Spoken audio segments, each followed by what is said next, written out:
नमस्कार दर्शक बंधु आज किसी गुरुत्वपूर्ण खबर चैनल नुआ थे चैनल टी सब्सक्राइब करेंगे लाइक करेंगे डेरी नक आज गुरुत्वपूर्ण खबर पर नजर पकाइबा।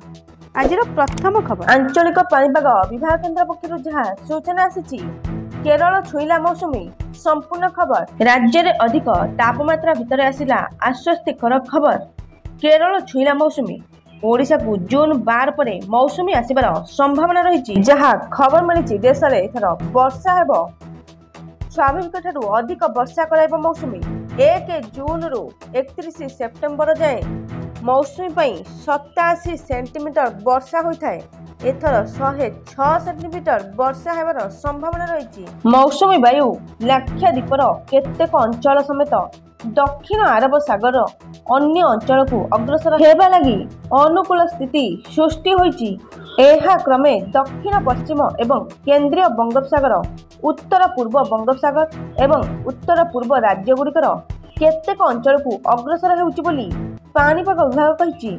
आसंता काली सुधा भारत सीमा रे प्रवेश करिवार संभावना रही। मौसुमी एहार अर्थ 24 घंटा मध्य पागरे परिवर्तन देखा मिलिबो जहाँकि पाणीपाग विभाग केन्द्र पक्षर सूचना मिली। परवर्ती सूचना निर्वाचन पर कृषक ऋण छाड़ संपूर्ण खबर जहाँ सूचना आसी तेलंगाना निर्वाचन पूर्व दिया प्रतिश्रुति कांग्रेस धीरे धीरे पूरण करुवा देखा मिली।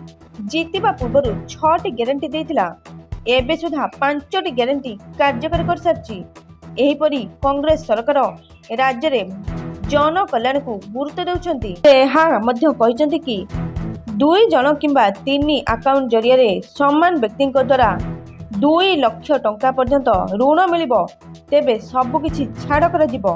परिवार केवल जने व्यक्ति को ऋण छाड़ दिया जिवो। द्वितीयतः सेही प्रतिश्रुति देई ऋण नैथिबा सेही कृषक ऋण छाड़ करने को सरकार कार्य करछंती जहाँकि सरकार बैंक गुड़ी को पठाइथिबा सर्वशेष कोर फॉर्म रे सुना ऋण विषय उल्लेख कराई जहाँ सूचना मिली। जून 4 रे लोकसभा निर्वाचन फलाफल घोषणा होला परे कृषक ऋण छाड़ संपर्क में नियमावली जारी करा पर योग्य कृषक एही ऋण छाड़ करा बोली सूचना मिली।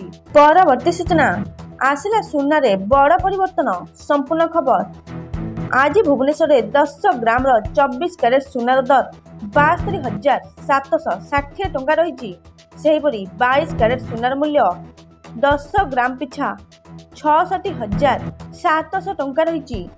22 कैरेट सुनार मूल्य 1 ग्राम पिछा 6,670 टंका होइथिला बेले 8 ग्राम पिछा 53,360 टंका रही। कटक में सुना दर परिवर्तन देखा मिली।